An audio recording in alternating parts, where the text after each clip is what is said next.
She traveled for work with the Millionaire, and fate locked them together in the same hotel room.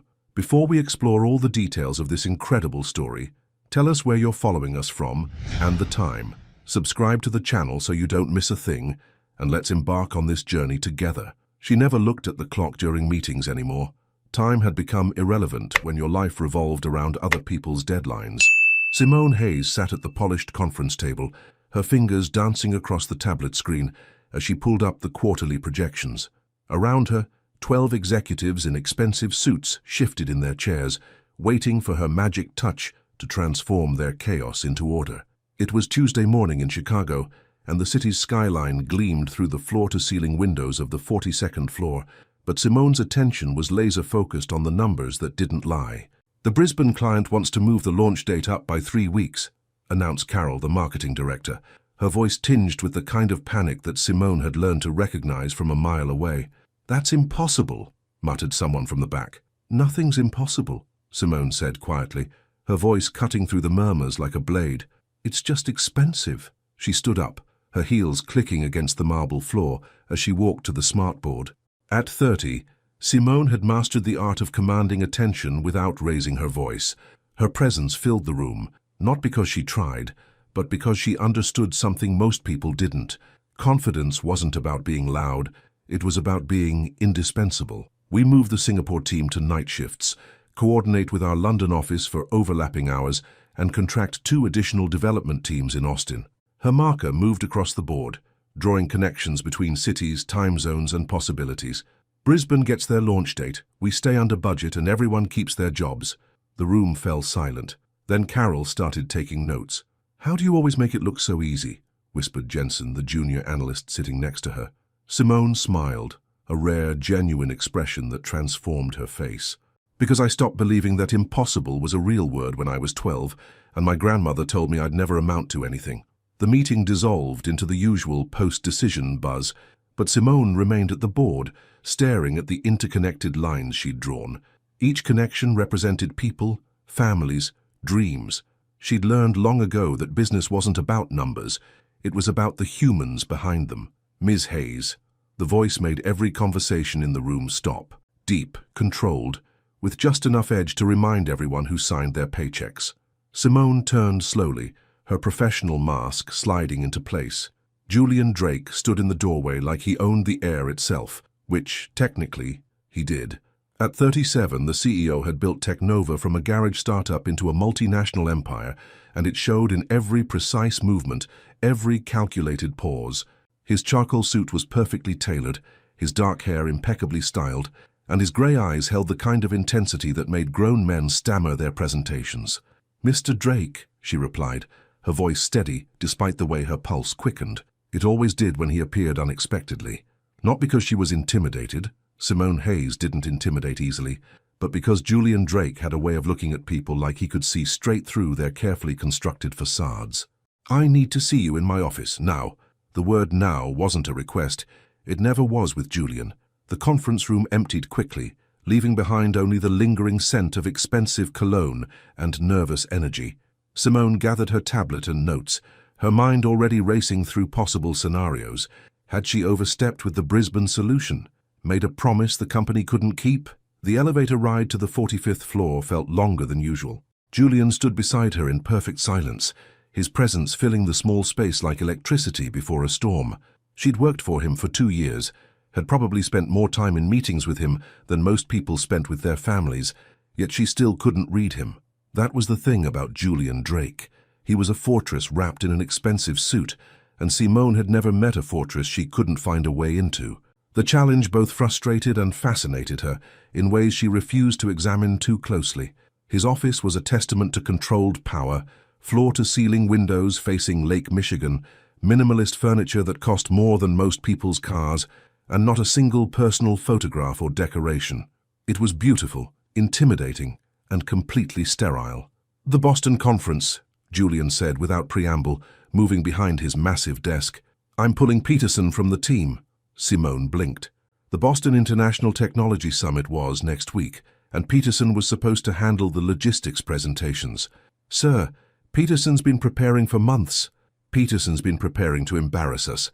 Julian's fingers drummed once against the desk, the only sign of agitation he ever showed. His projections are off by 30%. His presentation skills would put an insomniac to sleep, and I refuse to let our competition think we're amateurs. Who's replacing him? Julian's grey eyes locked onto hers, and for a moment the perfectly climate-controlled office felt 10 degrees warmer. You are. The words hung in the air between them like a challenge. Simone felt her breath catch, not from fear, but from the sudden realization that everything was about to change. We leave Friday morning, Julian continued, his voice betraying nothing of the storm she could see brewing behind his eyes. Pack for 4 days. And Simone? She met his gaze, noting the way he'd used her first name instead of the formal Ms. Hayes. Don't disappoint me. As she walked toward his office door, her mind spinning with logistics and possibilities, Simone had no idea that Julian Drake was watching her leave with something very close to hunger in his eyes. And she had absolutely no clue that the hotel reservation system in Boston was about to make a mistake that would change both their lives forever. Have you ever felt that electric tension when your boss looks at you just a little too long? That moment when professional boundaries start to blur and you realize you're walking into dangerous territory. Simone is about to discover that some business trips change everything. But would you have the courage to get on that plane, knowing your career and your heart might never be the same? She stared at her reflection in the bathroom mirror at 11:47 p.m., wondering when preparing for a business trip had started feeling like preparing for war. Simone's apartment was a study in controlled chaos, suitcases open on her bed, presentation materials scattered across her dining table, and 3 different blazers hanging from her closet door. She'd been packing and repacking for 2 hours, telling herself it was about being prepared, but knowing deep down it was about something else entirely. Julian Drake. The way he'd said her name in his office, the way his eyes had lingered on her face for just a heartbeat too long, the way the air between them had felt charged with something dangerous and electric. Her phone buzzed against the marble countertop. A text from her sister Keisha in Atlanta. How's the corporate world treating my superstar? Still melting hearts and breaking barriers. If only she knew, Simone thought, typing back, just preparing for another conference. Same old, same old. But it wasn't the same old. Nothing about this felt familiar. She walked back to her bedroom, picking up the black dress she'd been debating for the past 20 minutes. Professional enough for daytime meetings, elegant enough for the evening networking events, the kind of dress that made her feel confident and beautiful without trying too hard. Why did it matter what she wore around Julian? He barely looked at her during meetings, always focused on his laptop, his phone, the endless stream of decisions that kept Technova running. Except for today. Today, he'd looked at her like he was seeing her for the first time. The memory sent a shiver down her spine. Her phone rang, startling her from her thoughts. The caller ID made her heart skip. J. Drake, CEO. Hello? She answered, hoping her voice sounded steadier than she felt. Simone. Just her name, spoken in that deep voice that seemed to reach right through the phone and wrap around her. I'm sending you the updated client files. We'll need to review them on the plane. Of course. Is there anything specific you want me to focus on? A pause. In the silence, she could hear something playing in the background. Jazz, soft and sophisticated. She tried to picture Julian at home, tried to imagine what his personal space looked like. Did he eat dinner alone every night? Did he ever just sit and listen to music without checking emails? The Brennan Industries proposal, he said finally. They're going to push back on our timeline. I need you to find alternatives. Already done, she replied, walking to her laptop. I ran 3 different scenarios this afternoon. The most viable option extends the deadline by 2 weeks, but increases our profit margin by 8%. Another pause. Longer this time. You anticipated the problem. I always do. She meant it to sound professional, but something in her tone made it sound almost intimate, like a secret shared between them. Good. His voice dropped lower, and she found herself pressing the phone closer to her ear. Simone. Yes? Tomorrow is going to be intense. The presentations, the networking events, the client dinners. I need to know I can count on you. You can. I know I can. The certainty in his voice made something warm unfurl in her chest. That's why I chose you. The line went quiet, but neither of them hung up. Simone found herself holding her breath, waiting for him to say something else, anything that might explain the tension that had been building between them for weeks. Get some sleep, Julian said finally. Our flight leaves at 7. Julian? His name slipped out before she could stop it, and she heard him inhale sharply. Yes? Thank you for trusting me with this. When he spoke again, His voice carried something she'd never heard before, something that sounded almost vulnerable. "Don't thank me yet." The call ended, leaving Simone staring at her phone with more questions than answers. She set it down and walked to her window, looking out at the Chicago skyline. Somewhere out there, Julian was probably still working, probably still thinking about tomorrow's meetings and presentations. Was he thinking about her? She shook her head, trying to dispel the dangerous direction of her thoughts. Julian Drake was her boss, her very rich, very powerful, completely unavailable boss. Whatever she thought she'd sensed in his office, whatever electricity she'd imagined crackling through their phone conversation, it was just her mind playing tricks on her, wasn't it? Her reflection in the window showed a woman she barely recognized, eyes bright with possibility, cheeks flushed with something that looked suspiciously like hope. This wasn't like her. Simone Hayes was practical, focused, immune to workplace crushes and corporate fairy tales. But Julian Drake wasn't just any man, and tomorrow wasn't just any business trip. She returned to her packing, folding clothes with military precision, organizing documents with obsessive care. Everything had to be perfect. She had to be perfect. Because Julian Drake didn't accept anything less, and because somewhere deep in her heart, she wanted to be worthy of the way he'd looked at her today. As she placed the black dress in her suitcase, her phone chimed with another text. This time it wasn't from Keisha. "J. Drake, coffee in the lobby at 6:30 a.m., don't be late." Simone stared at the message, reading it 3 times. Professional, direct. Exactly what she should expect from Julian. So why did her pulse quicken as she typed back, "I'm never late, J. Drake." "I know." 2 words that somehow felt like a promise and a challenge rolled into one. Simone set her phone aside and finished packing, trying to ignore the voice in her head that whispered she was packing for more than just a business conference. She was packing for a trip that might change everything, even if she didn't understand why she was so certain it would. Outside her window, Chicago slept peacefully, unaware that by tomorrow night, 2 lives would be forever altered by a simple hotel reservation error and the courage it takes to finally stop pretending you don't want something you can't have. But first, she had to survive coffee at 6:30 a.m. with the one man who made her forget every rule she'd ever made about mixing business with the dangerous territory of her heart. She arrived at 6:28 a.m., not early enough to seem eager, not late enough to seem unprofessional. Simone stepped out of the elevator into the marble lobby of the Grandview Tower, her heels clicking against the polished floor in a rhythm that matched her accelerated heartbeat. The morning light streaming through the floor-to-ceiling windows cast everything in a golden glow, making the space feel more like a cathedral than a corporate building. Julian was already there. He stood near the massive windows overlooking Michigan Avenue, his back to her, phone pressed to his ear.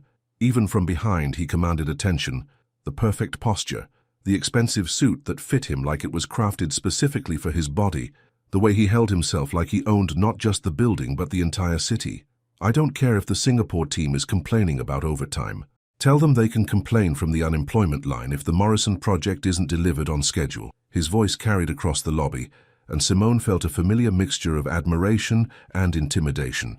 Julian Drake didn't just run a company, he orchestrated it like a symphony, and every note had to be perfect. She approached quietly, not wanting to interrupt, but he must have sensed her presence because he turned mid-sentence. Their eyes met across the space, and for a moment, the harsh business tone in his voice softened. "Handle it, Cordelia," he said into the phone, never breaking eye contact with Simone. "I'll be unreachable for the next 4 hours." Unreachable. The word sent an unexpected thrill through her chest.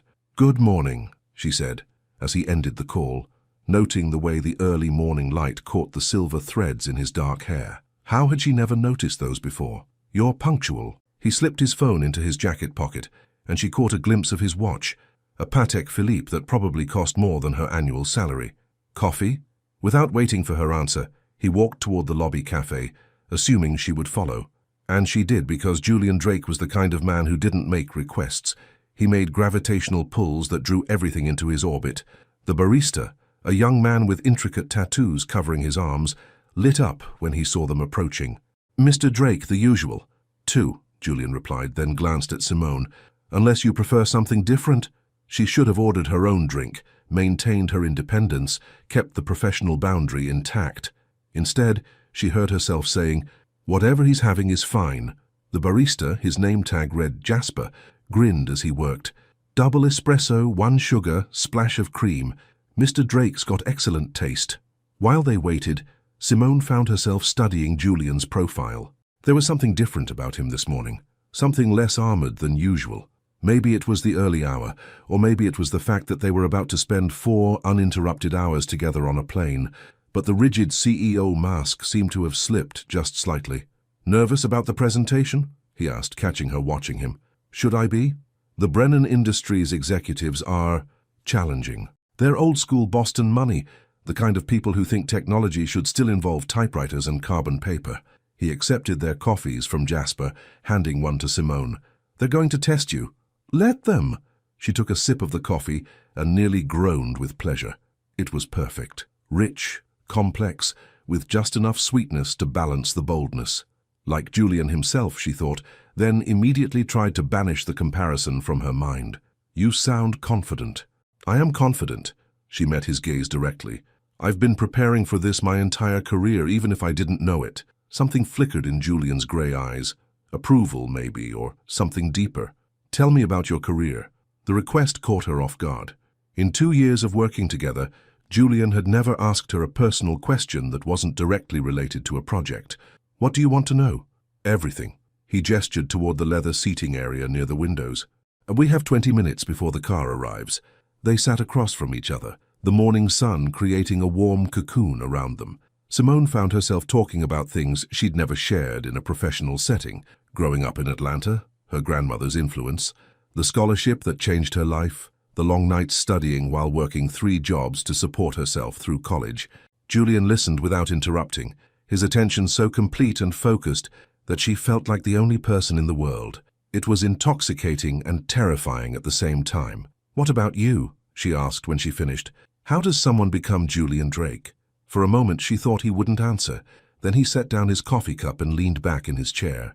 "Carefully," he said, and something in his voice made her heart clench. "Very, very carefully." Before she could ask what he meant, his phone chimed. The spell broke and Julian was back to business, checking messages and confirming their travel arrangements. "The car's here," he announced, standing and straightening his jacket. "Ready?" Simone nodded, gathering her purse and the briefcase that contained 4 days' worth of presentations and proposals. As they walked toward the lobby exit, she caught their reflection in the mirrored walls. Julian, tall and commanding in his charcoal suit, herself elegant and professional in her navy blazer and matching skirt. They looked like they belonged together, like a team that could conquer the world. The thought should have been purely professional. It wasn't. The ride to O'Hare was quiet, both of them reviewing documents on their tablets.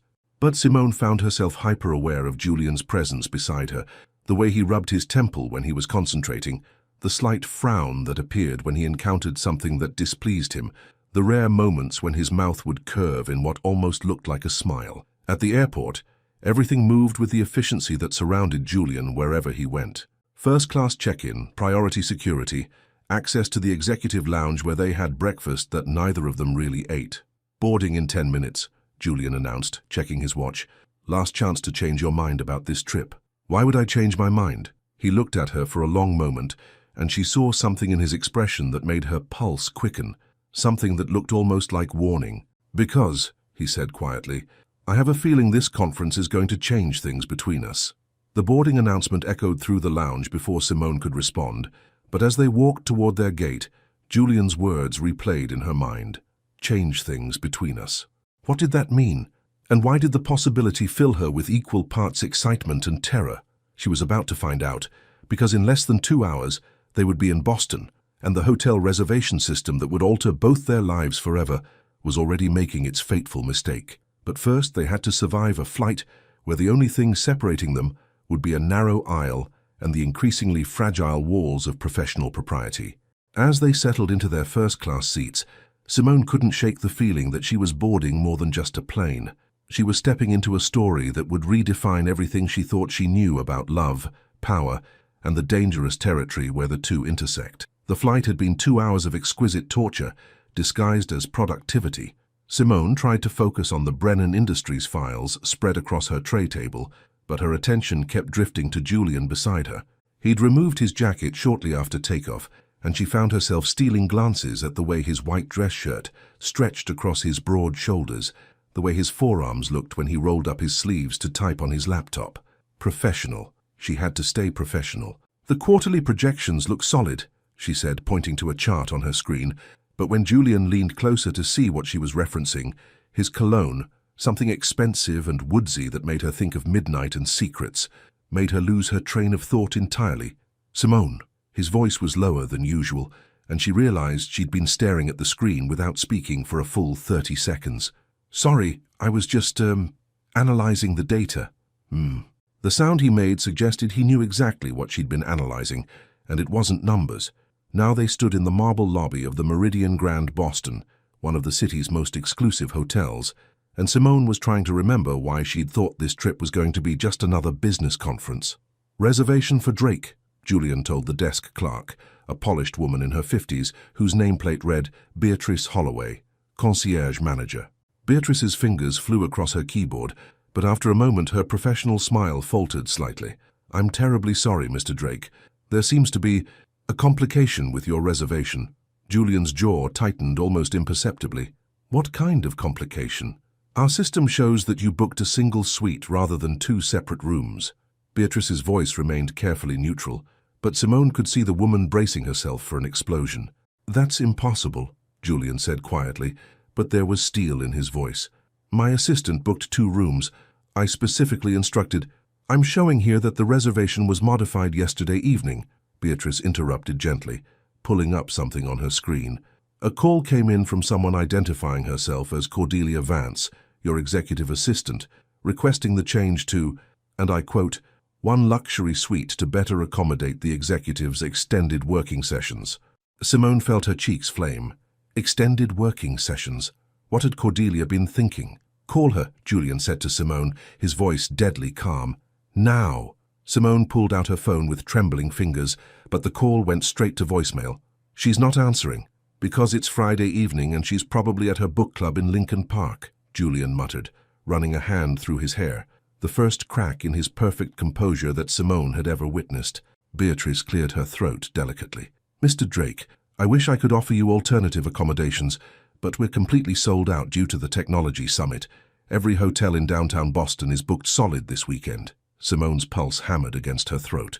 She could feel other guests in the lobby beginning to notice their conversation, drawn by Julian's unmistakable aura of barely controlled frustration. Show me the suite, Julian said finally, his decision clearly costing him.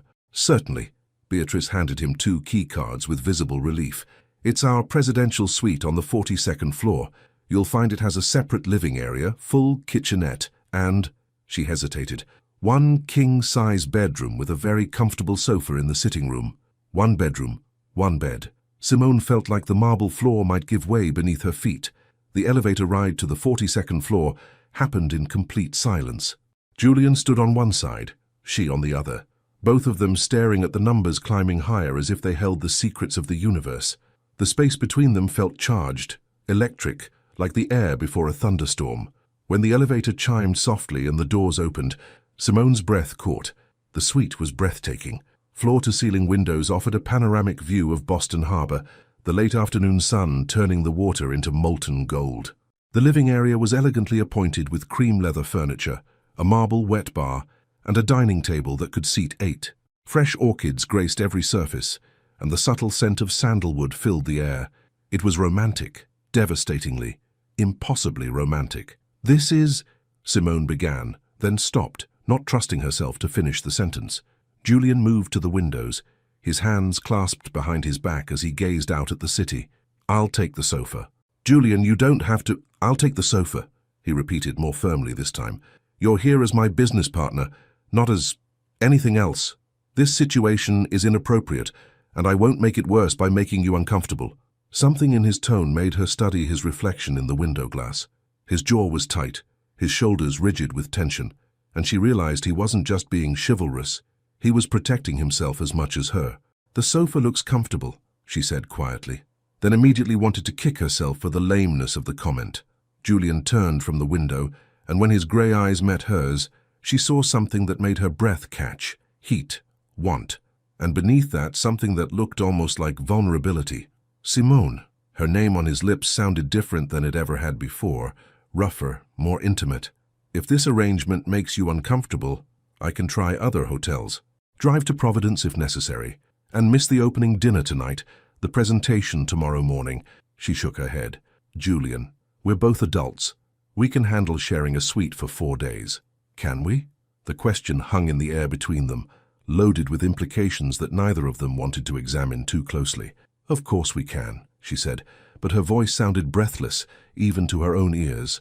Julian studied her face for a long moment, and she had the unsettling feeling that he could see straight through her professional composure to the woman beneath, the woman who had been imagining what it would be like to wake up in his arms, the woman who had noticed the way his hands moved when he was thinking, the woman who had spent 2 years pretending she didn't want something she couldn't have. In that case, he said finally, I suggest we get ready for dinner. The Brennan Industries executives are expecting us at 7, and I'd prefer not to give them any reason to question our professionalism. Right, professionalism, the thing that was supposed to keep them safe from whatever was crackling in the air between them. As Julian disappeared into the bedroom to unpack, Simone sank onto the cream leather sofa that would be his bed for the next 4 nights. Through the windows, Boston spread out before her like a promise, and she couldn't shake the feeling that she was standing on the edge of something life-changing. 4 days, 4 nights, in the same suite as the man who had been haunting her dreams for months. What could possibly go wrong? Outside their windows, the sun began its descent toward the horizon, painting the sky in shades of amber and rose. By tomorrow morning, both of their carefully constructed worlds would be forever changed. But tonight, they still had the illusion of control, the pretense that they could share this beautiful, intimate space and remain nothing more than boss and employee. Tonight, they could still pretend that destiny wasn't already rewriting their story, one shared breath at a time. She emerged from the bedroom at exactly 6:45 p.m., and Julian forgot how to breathe. The black dress she'd chosen was a masterpiece of understated elegance, fitted enough to showcase her curves, conservative enough for business, but with a subtle sophistication that transformed her from his capable project coordinator into something that made his chest tighten with want. Her hair was swept up in a sleek chignon that revealed the graceful line of her neck, and she wore pearl earrings that caught the light when she moved. Julian had been adjusting his tie when she appeared, but now his hands stilled mid-motion as he took in the sight of her. Too much? She asked, misinterpreting his silence, her hand moving self-consciously to smooth the dress over her hips. Perfect, he managed, his voice rougher than intended. You look perfect. The compliment hung between them, more personal than professional, and Simone felt heat creep up her neck. When Julian looked at her like that, like she was something precious and dangerous at the same time, it was hard to remember all the reasons why they couldn't cross the line that seemed to grow thinner by the hour. Ready? Julian asked, offering his arm with old-fashioned courtesy that made her pulse flutter. The elevator ride down felt different this time. In the polished mirror walls, they looked like a couple heading to an important dinner, and Simone had to remind herself that it was all pretense, all professional theater. But when Julian's hand settled briefly on the small of her back as they exited into the lobby, the touch burned through the fabric of her dress like a brand. The restaurant was everything she'd expected from Boston's old money: dark wood paneling, crystal chandeliers, and an atmosphere thick with the weight of centuries-old traditions. Their table was in a private alcove overlooking the harbor, where 3 men in expensive suits waited with the kind of confidence that came from never having to wonder if they belonged anywhere. Julian? The oldest of the 3 rose to greet them, his silver hair perfectly styled and his handshake firm enough to crack walnuts. Thornton Brennan, we finally meet in person. Mr. Brennan! Julian's business persona slid into place seamlessly. Thank you for hosting us. This is Simone Hayes, my senior project coordinator. Simone stepped forward, extending her hand with practiced confidence. Mr. Brennan, it's a pleasure to meet you. Thornton's handshake lingered just a fraction too long, his pale blue eyes appraising her with the kind of assessment that made her skin crawl. Ms. Hayes, I have to admit, I was expecting someone different. Different how? Julian's voice carried a subtle edge that only Simone seemed to catch. Older, perhaps, Thornton replied smoothly, but his smile suggested he'd meant something else entirely. Please meet my colleagues. Huntington Ashworth, our head of acquisitions, and Prescott Waverley, our chief financial officer. The introductions continued with the kind of polished small talk that preceded serious business discussions. Simone found herself seated between Julian and Huntington, A man whose wandering eyes and tendency to lean too close during conversation made her grateful for Julian's protective presence. "So, Ms.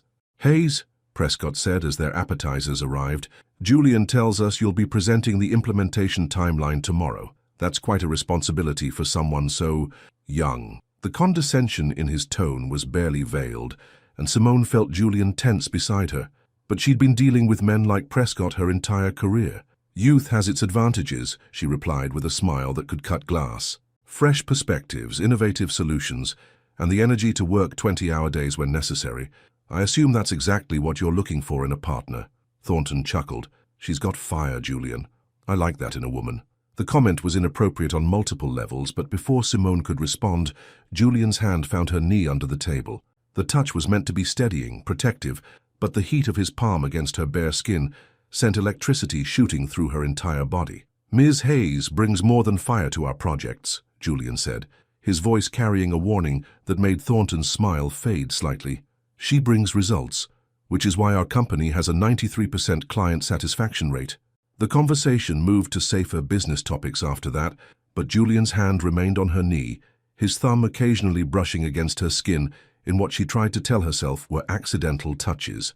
By the time their main courses arrived, Simone was having trouble concentrating on anything except the man beside her, and the way he seemed to be staking some kind of claim without saying a word. "The merger proposal is ambitious," Huntington was saying, cutting into his prime rib with surgical precision, "but the timeline concerns us. 6 months seems optimistic." "6 months is realistic when you have the right team," Simone replied, grateful to focus on something other than Julian's proximity. "We've run similar integrations in less time with companies twice your size." "Such as?" Prescott challenged. Simone rattled off 3 case studies without hesitation, complete with metrics and outcomes. She watched the 3 men's expressions shift from skepticism to genuine interest, felt the moment when she won them over with competence instead of charm. When she finished, Thornton raised his wineglass to partnerships built on capability rather than promises. As they toasted, Simone caught Julian watching her with something that looked suspiciously like pride, and something else that made her breath catch: hunger. Pure, undisguised hunger that had nothing to do with business and everything to do with the woman sitting beside him. The remainder of dinner passed in a blur of strategic discussions and careful negotiations. By the time they returned to their suite at nearly 11 p.m., Simone's feet ached from her heels and her face hurt from maintaining her professional smile. "You were brilliant tonight," Julian said, as the elevator doors closed, trapping them in the small space with the weight of everything unspoken between them. "Just doing my job." That wasn't just a job, that was art. He loosened his tie, and the simple gesture made something clench low in her stomach. "The way you handled Prescott's challenges, the way you turned Thornton's condescension into respect, I've never seen anything like it." The elevator chimed softly, and they walked to their suite in comfortable silence. But as Julian swiped the key card and held the door open for her, Simone became acutely aware that they were about to be alone together for the first time since discovering their sleeping arrangements. The suite felt different at night, intimate. The city lights sparkled beyond the windows like scattered diamonds, and the soft lighting made everything look romantic rather than professional. "I should..." Simone gestured vaguely toward the bedroom, suddenly desperate to put some distance between them before she did something irreversibly stupid. "Simone?" Her name stopped her mid-step. When she turned, Julian was standing by the bar, his jacket draped over one arm, his tie hanging loosely around his neck. "Would you like a drink? To celebrate a successful evening?" She should say no, should disappear into the bedroom, change into her pajamas, and pretend that sharing a suite with Julian Drake wasn't the most dangerously tempting thing that had ever happened to her. Instead, she heard herself saying, "What are you offering?" Julian's smile was slow, dangerous, and entirely too knowing. "Whatever you want." The words carried implications that had nothing to do with alcohol and everything to do with the electricity that had been building between them all evening. As Simone watched him pour 2 glasses of wine, his movements economical and precise, she realized they were standing at a crossroads. She could maintain their professional distance, stick to safe topics, and pretend that tomorrow morning they wouldn't both remember this moment as the night everything changed. Or she could stay, drink wine with the man who made her pulse race, and finally acknowledge that some attractions were too powerful to ignore. Julian held out a glass of red wine, and when their fingers brushed during the exchange, neither of them pulled away. "Two successful partnerships?" he said, his grey eyes never leaving her face. "Two partnerships," she agreed, though they both knew they weren't talking about business anymore. Outside their windows, Boston glittered in the darkness. Unaware that 42 floors above the city, two people were about to discover that some lines, once crossed, could never be uncrossed again. The wine was supposed to be a celebration, but it felt more like liquid courage. Simone stood by the floor-to-ceiling windows, cradling her glass and watching the lights of Boston blur into watercolors below. Behind her, she could hear Julian moving around the suite, the soft clink of ice cubes, the rustle of fabric as he removed his jacket, the almost imperceptible sigh that escaped him when he thought she wasn't listening. "You can see the harbor from here," she said, needing to fill the silence that felt too heavy, too loaded with possibility. "Can you?" Julian's voice came from directly behind her now, close enough that she could feel the warmth radiating from his body. "I hadn't noticed." She turned, intending to step away to create some safe distance between them. Instead, she found herself trapped between the window and Julian's broad chest, close enough to see the flecks of silver in his grey eyes, close enough to count the subtle lines that appeared when he was tired. "Julian," she began, but her voice came out as barely more than a whisper. "You were magnificent tonight." His free hand came up to rest against the window beside her head, not quite touching her but creating an intimate cage that made her pulse race. "The way you handled those men, the way you commanded their respect, I've never been more proud to have someone represent my company." "Our company," she corrected softly. "I may work for you, but when I'm in that room, we're partners." "Partners." He repeated the word like he was testing its weight. "Is that what we are, Simone?" The question hung between them, dangerous and electric. She took a sip of wine, hoping the alcohol would steady her nerves, but it only made her more aware of how close he was standing, how his cologne mixed with the scent of expensive wine to create something intoxicating. "I don't know what we are anymore," she admitted, the honesty surprising them both. Julian's jaw tightened, and for a moment she thought he might step away, might retreat behind the professional walls that had kept them safe for 2 years. Instead, he moved closer. "Do you know what I was thinking during dinner?" His voice was low, rough around the edges. "Every time Thornton looked at you like you were something he could acquire, every time Huntington leaned too close, every time they dismissed your intelligence because they couldn't see past your beauty, I wanted to remind them that you're not available." "I'm not available? Are you?" The question was barely audible, but it hit her like a physical blow. "Because if you are, Simone, if there's even a chance that what I'm feeling isn't completely one-sided, then we need to talk about it. Because pretending it doesn't exist is driving me insane." Her wineglass trembled in her hand.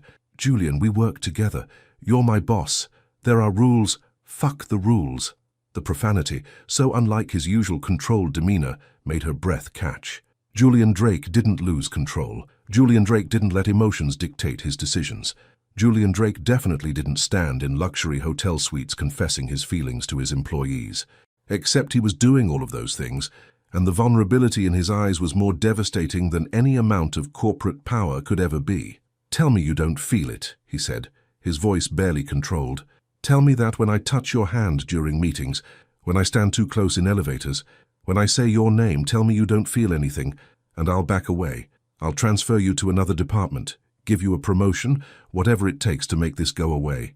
"I can't." The words escaped before she could stop them. "You can't tell me or you can't feel it." "I can't tell you I don't feel it." She set her wineglass on the window ledge with shaking hands. "Because I do. I feel everything, Julian. Every look, every accidental touch, every moment when you let your guard down just enough for me to see the man behind the CEO facade." Something raw and hungry flashed across his face. "Simone, but that doesn't mean we should act on it." She forced herself to step sideways, to escape the intoxicating circle of his presence. "You said it yourself. I represent your company. What happens to that representation when people find out we're whatever this is?" Julian followed her movement, not letting her retreat. "What if I don't care what people think? You should care. Your shareholders care. Your board of directors cares. Technova's reputation will survive." He caught her hand, his fingers threading through hers. "Simone, I've spent my entire adult life building walls, creating distance, making sure no one could get close enough to matter. And then you walked into my office 2 years ago with your color-coded presentations and your quiet competence, And you didn't just climb over those walls, you made me want to tear them down myself. The confession hit her like a physical blow. Julian, I'm 47 years old, he continued, his thumb tracing circles on her palm. I've had relationships, arrangements, whatever you want to call them, but I've never had someone look at me the way you do, like you see something worth saving underneath all the corporate armor. There is something worth saving. The words slipped out before she could censure them, and Julian's grip on her hand tightened. Is there? Because some days I'm not sure. Some days I feel like I've become the company, like Julian the man disappeared somewhere between the IPO and the Fortune 500 listing. She looked up at him then, really looked, and saw past the expensive suit and the perfectly styled hair to the uncertainty lurking in his grey eyes. This was Julian Drake, stripped of pretense, admitting to fears he'd probably never voiced aloud. You want to know what I see when I look at you? She asked softly. He nodded, not trusting his voice. I see a man who remembers his barista's name and asks about his art classes. I see someone who stays late to review every project personally because you care about quality, not just profits. I see the way you listen, really listen, when people talk, like their words matter. Simone. I see someone who's been carrying the weight of everyone else's expectations for so long that he's forgotten what he wants for himself. She stepped closer, close enough to see the way his pupils dilated when she moved. What do you want, Julian? Not as a CEO, not as a businessman. What do you want as a man? The question hung between them like a challenge, and for a moment she thought he wouldn't answer. Then his free hand came up to cup her face, his thumb tracing the line of her cheek with infinite gentleness. You, he said simply. I want you. I want to wake up with you in my arms and fall asleep, listening to you breathe. I want to take you to dinner not because it's professional networking, but because I want to watch your face when you taste something amazing. I want to argue with you about quarterly projections and make up with you in ways that have nothing to do with business. Her breath caught at the raw honesty in his voice. Julian, I want to be the man who gets to love you, he finished, his voice barely above a whisper, if you'll let me try. The words hung in the air between them, a confession and a question and a promise all wrapped into one. Outside their windows, Boston sparkled in the darkness, but Simone was only aware of the man in front of her, the vulnerability in his eyes, and the way her entire future seemed to balance on the edge of her next words. She opened her mouth to respond, but before she could speak, the lights in the suite suddenly flickered and went out, plunging them into darkness broken only by the city lights beyond the windows. In the sudden intimacy of shadow and starlight, with Julian's hands still framing her face and his confession echoing between them, Simone realized that some moments were too powerful for artificial illumination. Some moments were meant to unfold in the honest darkness, where pretense couldn't hide, and hearts had no choice but to tell the truth. The darkness changed everything. Without the harsh hotel lighting, without the ability to see the expensive furnishings that reminded them of corporate hierarchies and professional boundaries, there was only Julian's hands on her face and the sound of her own heartbeat echoing in her ears like thunder. The emergency generator should kick in soon, Julian said, but he made no move to step away from her, his thumb still tracing gentle circles on her cheekbones. Should we... Simone began, then stopped. Should what? Find flashlights? Call the front desk? Pretend that the power outage had interrupted something that shouldn't have been happening in the first place? Should we what? Julian's voice was softer in the darkness, more intimate, as if shadows had given him permission to shed the last of his CEO armor. Outside, the city lights twinkled like stars, casting just enough silver light through the windows for her to see the outline of his face. But it was the things she couldn't see clearly that made her brave, the way darkness made confession easier, vulnerability safer. Julian, she whispered, what you said before, I meant every word. His confession cut through the darkness like a blade. I know it complicates everything. I know it's dangerous and probably foolish and could ruin both our careers if we handle it badly, but I'm tired of pretending that what I feel for you is strictly professional. Her breath caught. What do you feel for me? For a moment she thought he wouldn't answer. Then his forehead touched hers, and his voice became a whisper that seemed to echo straight into her soul. I feel like I've been holding my breath for 2 years, waiting for you to look at me the way you're looking at me right now. I feel like every meeting, every presentation, every moment you've stood beside me has been leading to this, to being honest about what we both know is happening between us. And what's happening between us? Julian's hands slipped from her face to her shoulders, his touch gentle but possessive. Something that scares me more than any hostile takeover or board meeting ever could. Something that makes me want to throw away every rule I've ever made about keeping my personal life separate from business. Thunder rumbled in the distance, and through the windows, Simone could see storm clouds gathering over Boston Harbor. The weather seemed to mirror the emotional tempest building between them, beautiful, dangerous, and impossible to stop. "I've never mixed business with," she started. "Neither have I." Julian's admission surprised them both. "Never. Not once in 20 years of building this company. I've had relationships, but they were always compartmentalized, always separate from my work life. Then why now? Why me?" Julian was quiet for so long that Simone wondered if she'd asked the wrong question. Then lightning flickered outside, briefly illuminating his face, and she saw an expression that made her heart clench. "Because you're the first person who's ever made me want to integrate my life instead of compartmentalize it," he said simply. "You're the first person who's ever made me imagine what it would be like to come home to someone who understands both the man and the CEO." The honesty in his voice was devastating. Simone felt her careful professional walls crumbling like sandcastles at high tide. "Julian," she began, but he continued, as if he needed to say everything before he lost his courage. "I know I'm asking for something complicated. I know dating your boss comes with problems neither of us can fully predict. But Simone, I also know that walking away from this, from you, would be the biggest mistake of my life." Lightning flashed again, and in that brief illumination, she saw everything she'd been trying to deny written across his face. Want? Yes, but also something deeper, something that looked suspiciously like love. "Tell me what you're thinking," Julian said softly. "Tell me I haven't completely misread this situation." Simone closed her eyes, though it made no difference in the darkness.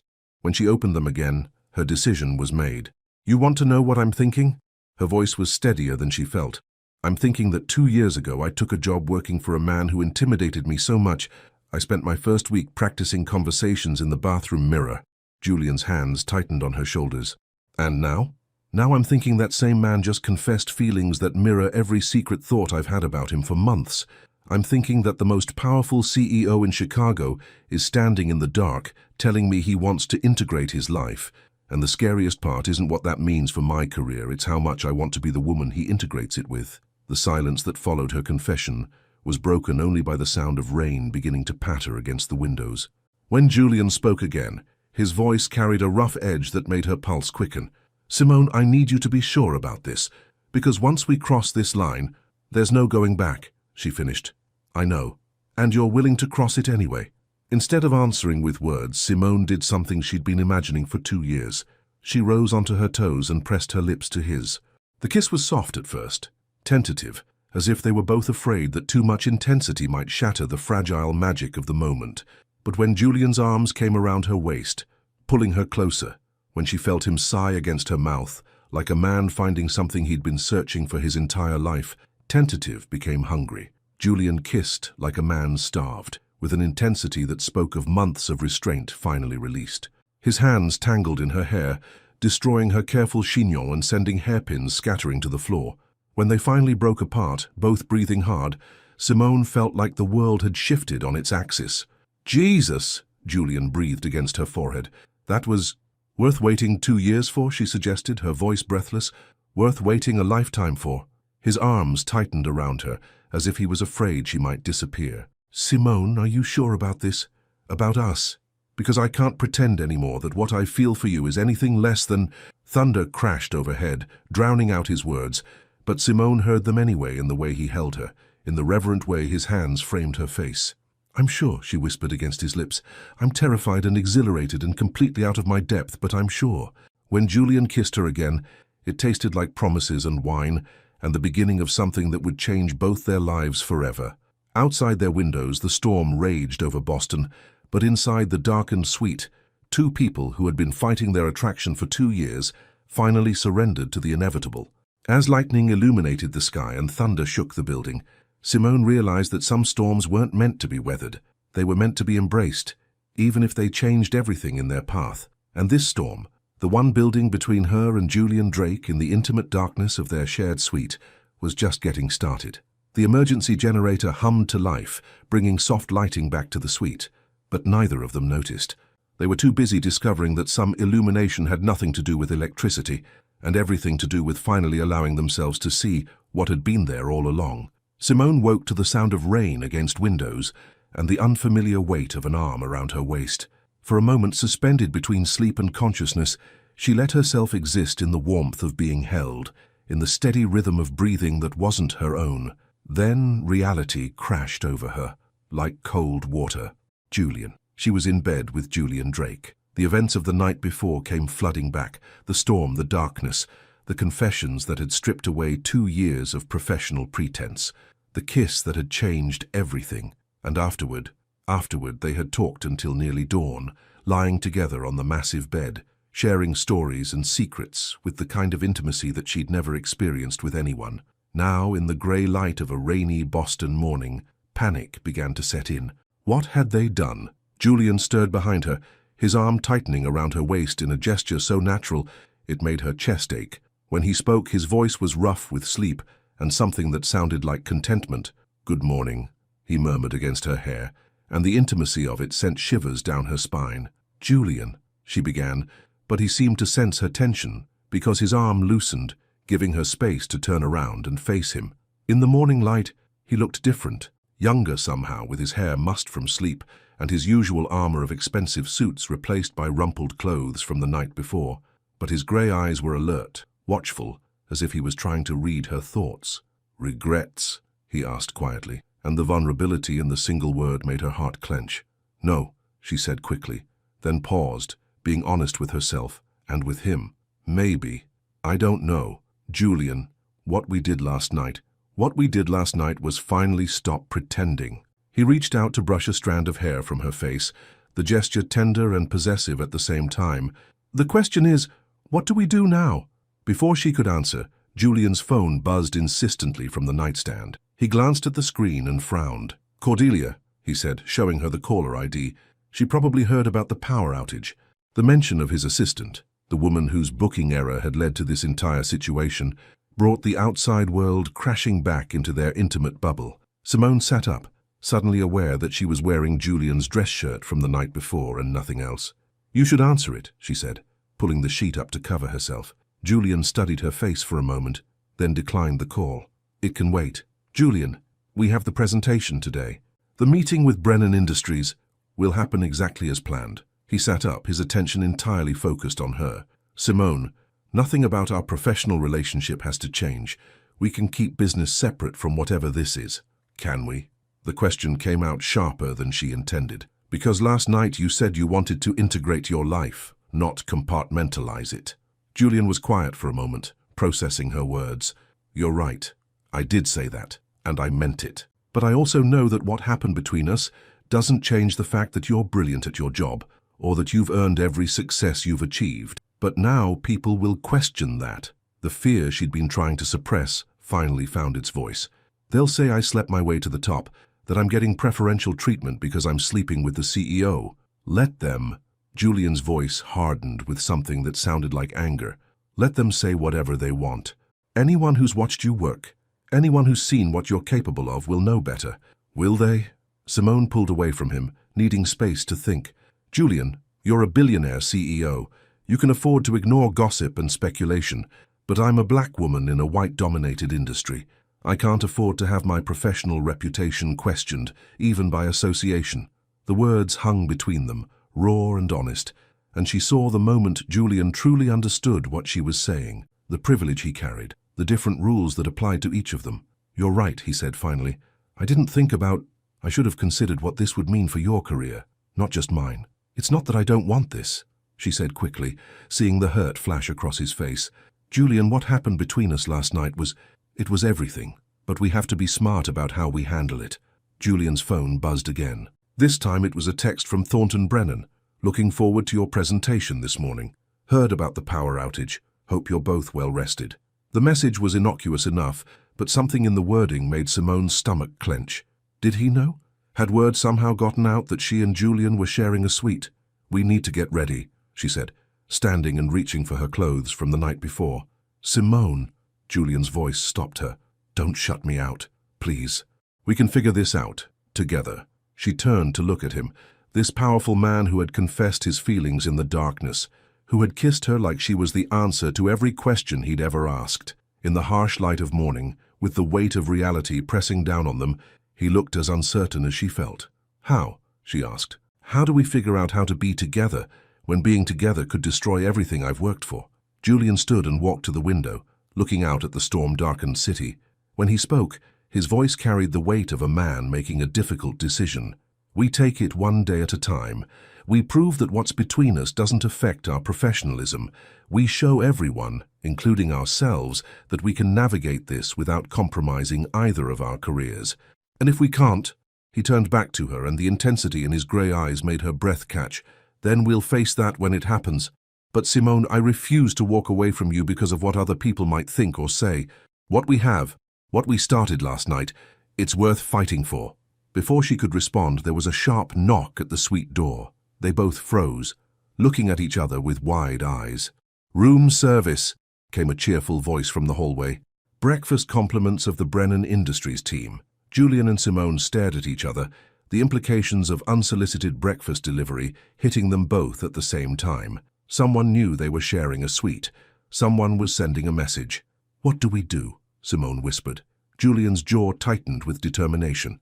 "We answer the door. We thank them for their thoughtfulness, and then we go downstairs and deliver the best presentation of our careers." As he walked toward the door, straightening his shirt and running a hand through his hair, Simone realized that their first test as a couple was about to begin, not in the privacy of their suite or the darkness of a storm, but in the bright, unforgiving light of the corporate world. The question was, were they strong enough to survive it? The knock came again, more insistent this time, and Simone knew that whatever happened next would determine whether their night of confessions and promises could survive the harsh reality of Monday morning in Boston. The conference room felt like a battlefield, disguised as mahogany and leather. Simone stood at the front of the room, her presentation remote, steady in her hand, despite the way her heart hammered against her ribs. She'd chosen her most conservative suit, navy blue, high neckline, every button fastened, armor against the speculative looks she'd been receiving since they entered the Brennan Industries building 20 minutes ago. The breakfast delivery had been just the beginning. Word traveled fast in Boston's tight-knit business community, and somehow the story of Technova's CEO and project coordinator sharing a suite had made its way through the corporate grapevine with devastating efficiency. "Ladies and gentlemen," Julian said from his seat at the conference table, his voice betraying nothing of the tension she knew he was feeling, "I present Simone Hayes and her implementation timeline for our proposed merger." The 12 executives arranged around the polished table looked at her with expressions ranging from professional interest to barely concealed skepticism. But it was the knowing smirk on Thornton Brennan's face that made her blood run cold. "Ms. Hayes," Thornton said, leaning back in his leather chair with the confidence of a man who believed he held all the cards. "Before we begin, I hope you don't mind me saying that you look well-rested, despite last night's power outage." The comment hung in the air like smoke, innocuous on the surface but carrying implications that made every person in the room shift uncomfortably. Simone felt heat creep up her neck, but years of corporate warfare had taught her to never let them see her bleed. "Thank you for your concern, Mr. Brennan," she replied smoothly, clicking to her first slide. "I always sleep well when I'm confident in my work product." She caught Julian's slight nod of approval from the corner of her eye, but kept her focus on the presentation that could make or break both their careers. "The merger timeline consists of 4 phases," she continued, her voice strong and clear. "Initial integration, system alignment, staff optimization, and full operational synthesis. Our projections show completion in 17 weeks, 3 weeks ahead of your requested timeline." Huntington Ashworth, the head of acquisitions, leaned forward. 17 weeks seems optimistic, especially considering the distractions that might arise during such an intensive project. The word distractions was delivered with surgical precision, designed to make her stumble. "Instead," Simone smiled, "I've factored in every possible variable, Mr. Ashworth, including personnel changes, system incompatibilities, and external market fluctuations. The timeline is not only achievable, it's conservative." For the next 40 minutes, she fielded questions, challenges, and barely veiled attacks on her competence. Every query was a test, every objection a trap designed to make her fumble, to prove that she was just Julian's pretty distraction, playing at being a businesswoman. But Simone Hayes hadn't gotten where she was by backing down from fights. "Your projected cost savings are impressive," said Prescott Waverley, shuffling through the printed materials. "But they depend on eliminating redundant positions. How do you plan to handle the inevitable pushback from union representatives?" "By demonstrating that efficiency improvements benefit everyone," Simone replied without hesitation. "We're not talking about massive layoffs. We're talking about strategic redistribution that creates advancement opportunities for existing staff while streamlining operations. And you've successfully implemented similar strategies before." It was a trap beautifully laid. They knew her resume, knew she'd never handled a merger of this magnitude, but they also underestimated her preparation. "I have," she said calmly, clicking to a new slide that showed case studies from her previous positions. "While my role in those projects was more limited, I was instrumental in developing the frameworks we're proposing today. The difference now is that I have the authority to implement them fully." Thornton's smirk faltered slightly. Authority granted by whom exactly? The question was loaded with insinuation, and Simone felt the room's energy shift. This was the moment they'd been building toward. The suggestion that her authority came from her personal relationship with Julian rather than her professional competence. Before she could respond, Julian stood. "Authority granted by Technova's board of directors based on Ms. Hayes' track record of exceptional performance," he said, his voice carrying the kind of quiet menace that made grown men reconsider their career choices. "The same board that approved her promotion to senior vice president last quarter, along with a 30% salary increase that she earned through results, not favoritism." The promotion was news to Simone. Julian had never mentioned it, but she kept her expression carefully neutral as he continued. "Ms. Hayes has overseen 17 successful project implementations in the past 2 years, with a combined value of over $200 million. Her methodologies have been adopted as company standard, and her client satisfaction ratings are the highest in our industry." Julian's defense was professional, factual, and devastating in its precision. But Simone could see the calculation in Thornton's eyes, the way he was processing this new information and deciding whether to retreat or double down. He doubled down. "Impressive credentials," Thornton said smoothly, "though I have to wonder about the timing of such recognition. It must be convenient to have such a close working relationship with the CEO." The innuendo was unmistakable now, and Simone felt something dangerous ignite in her chest. She'd spent her entire career proving herself, overcoming barriers, exceeding expectations. She would not let these men reduce her accomplishments to pillow talk. "Mr. Brennan," she said, her voice deadly calm, "are you questioning my qualifications for this project?" "I'm questioning whether those qualifications are the primary reason you're standing in front of us today." The silence that followed was suffocating. Simone was aware of Julian tensing beside her, aware of the other executives watching this confrontation with the fascination of spectators at a gladiator match. "Then let me be very clear," she said, walking closer to the conference table. "I'm standing here because I'm the best at what I do. I'm here because when your company needed someone to turn a 6-month project into a 4-month success story, they called me. I'm here because results matter more than politics, competence trumps connections, and excellence speaks louder than gossip." She clicked to her final slide. "A comprehensive timeline with milestones, benchmarks, and guarantees. You can question my relationship with Mr. Drake all you want," she continued, her voice growing stronger with each word. "But my work speaks for itself. These numbers speak for themselves. And if you're more interested in boardroom speculation than bottom-line results, then perhaps Technova isn't the right partner for Brennan Industries after all."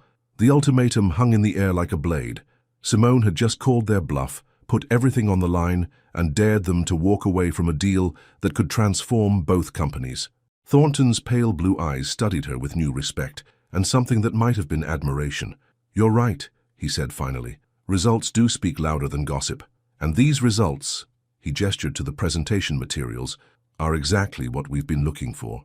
The tension in the room shifted, the hostility replaced by grudging professional acknowledgement. "The merger timeline is approved," Thornton continued.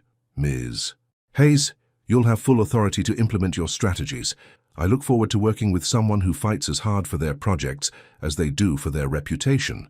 As the meeting dissolved into handshakes and schedule coordination, Simone felt Julian's presence beside her, solid and supportive without being possessive. "Well done," he murmured, low enough that only she could hear. "We're not out of the woods yet," she replied, watching Thornton's retreating form. "No," Julian agreed, "but we proved something today, to them and to ourselves." As they gathered their materials and prepared to leave, Simone realized he was right. They'd faced their first test as a couple navigating the corporate world, and they'd survived it, not by hiding their relationship, but by refusing to let it define their professional worth. But as they walked toward the elevator, she caught the speculative look in Huntington's eyes, the way Prescott whispered something to his colleague. The battle was won, but the war was just beginning, and tomorrow they'd have to return to Chicago and face the rumors, the questions, and the challenge of building something real in a world that wanted to reduce them to a scandal. The elevator doors closed, trapping them in reflected silence, and Simone wondered if love was really strong enough to survive corporate warfare. She was about to find out. The rumors reached Chicago before they did.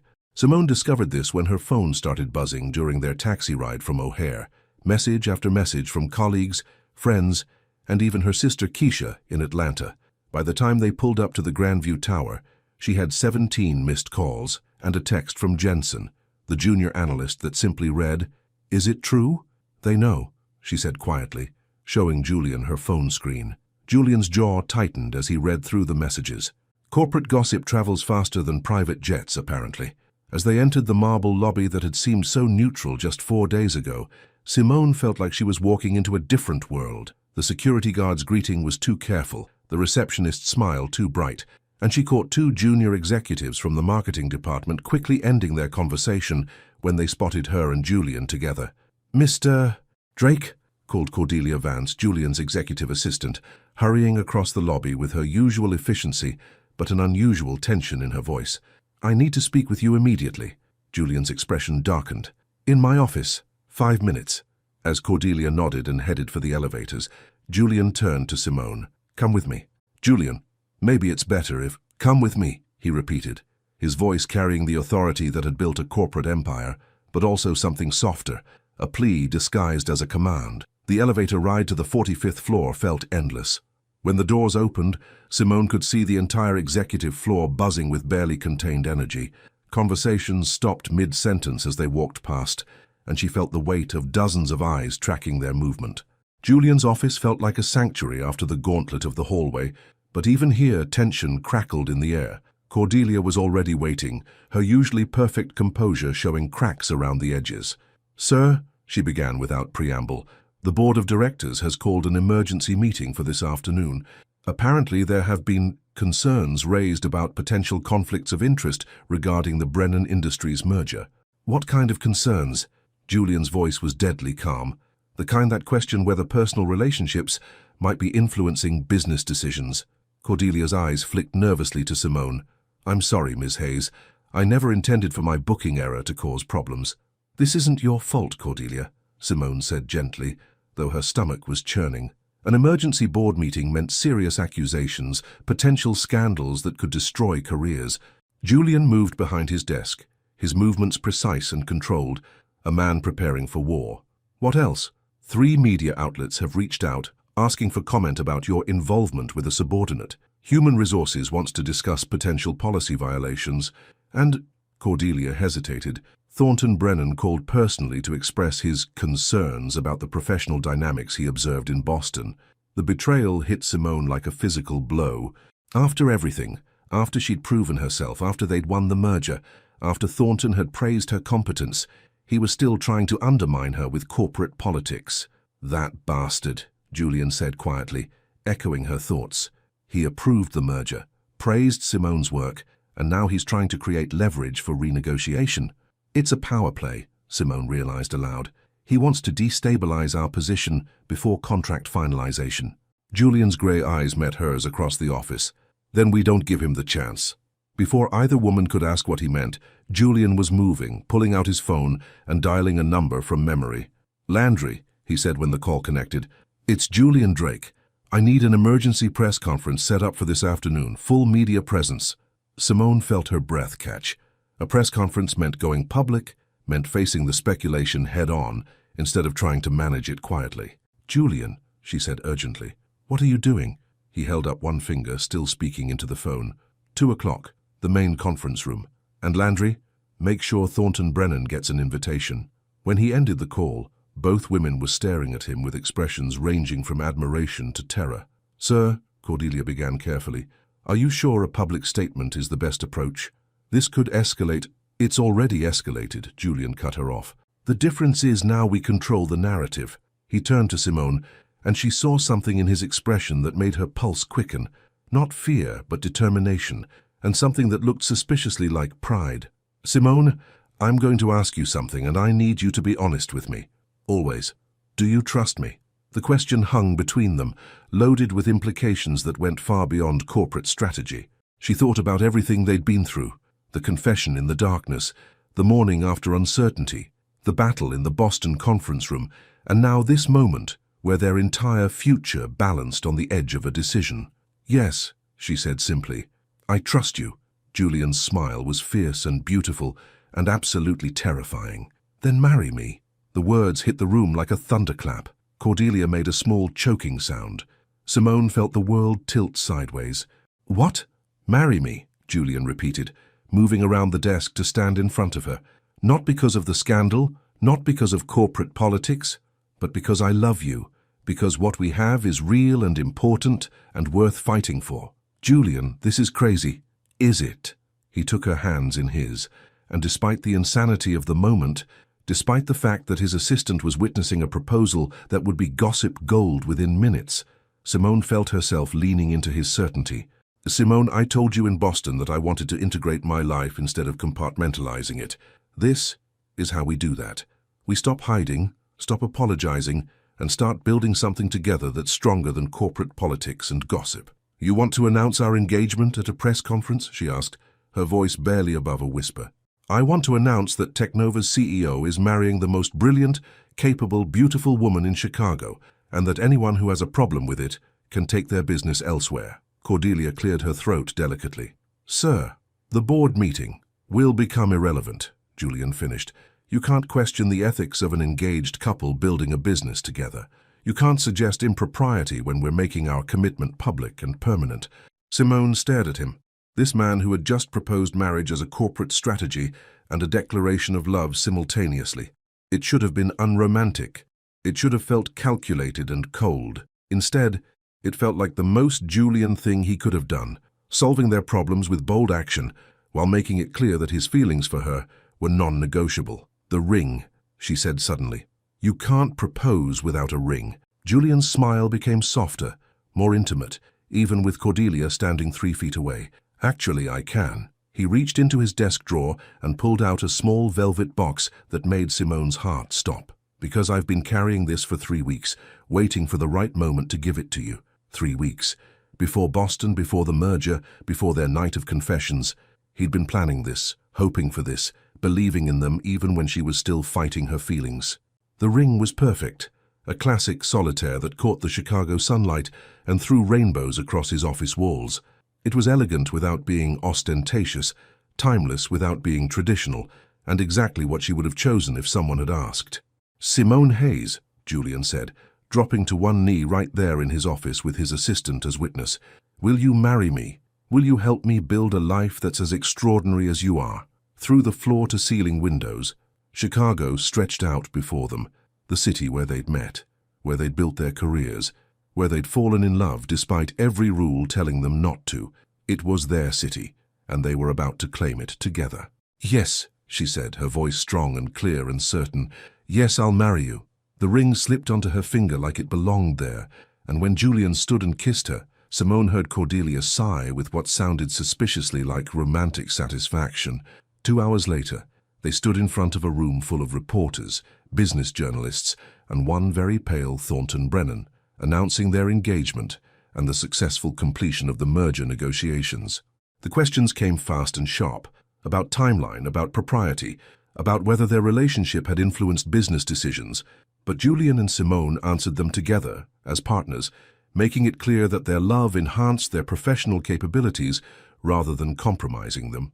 One final question called a reporter from the Chicago Business Journal. "Ms. Hayes, do you have any concerns about being known as the CEO's wife rather than recognized for your own achievements?" Simone smiled, looking out at the room full of skeptics and supporters. her engagement ring catching the camera lights.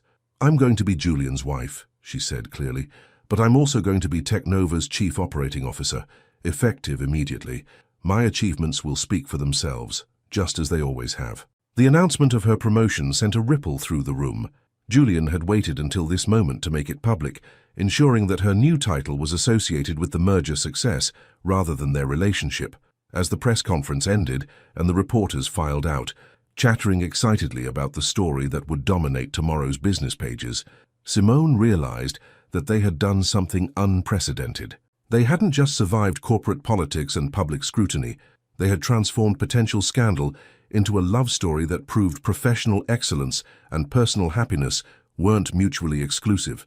Standing in the conference room, where she'd given dozens of presentations over the past 2 years, now wearing Julian's ring and carrying the title of COO, Simone felt like she was finally, completely home. The war wasn't over. There would always be challenges, gossip, people who questioned their motives and their methods, but they would face it together, as equals, as partners, as two people who had found something worth fighting for in a world that tried to keep them apart.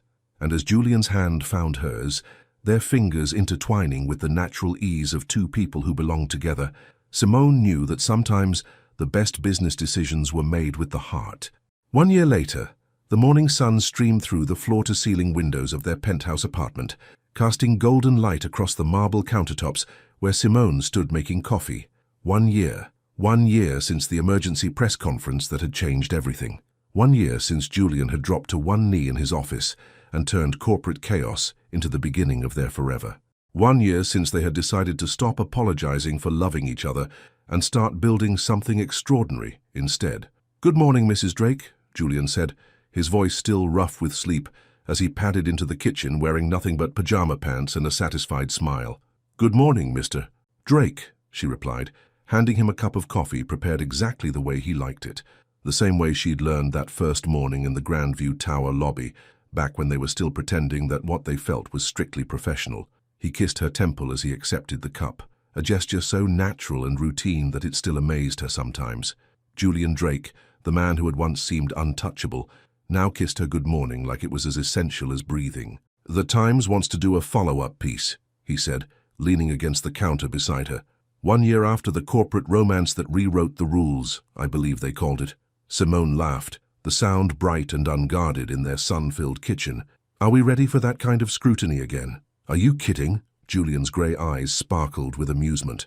"We've tripled Technova's market value, completed 4 major acquisitions, and you've been nominated for Forbes's Women Who Lead cover story. I think we've proven that love and business success aren't mutually exclusive." She studied his face in the morning light, noting the way the stress lines around his eyes had softened over the past year. Julian was still driven, still brilliant, still commanding, but he was also happier. They both were. "Keisha called yesterday," Simone said, settling into their morning routine. "She wants to know when we're having babies so she can start planning to be the world's most spoiling aunt." Julian nearly choked on his coffee. "Babies? We've been married for 6 months. Can't we enjoy being newlyweds a little longer?" "That's what I told her." Simone grinned, enjoying his flustered expression. "But you know my sister. She's already picked out names." Their wedding had been a small, elegant affair, just family and close friends at a vineyard in Napa Valley. Simone had worn her grandmother's pearls and a dress that made Julian's eyes fill with tears when she walked down the aisle. No corporate politics, no media circus, just two people who had fought their way to love, promising to keep fighting for it forever. Julian's phone buzzed on the counter, and they both glanced at it automatically. Old habits from their corporate warrior days died hard. "Cordelia," Julian said, reading the message, "the Brennan Industries contract is ready for final signature." Simone raised an eyebrow.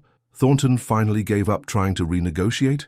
Apparently our unprofessional relationship has been so successful that he wants to model his own company's partnerships after ours."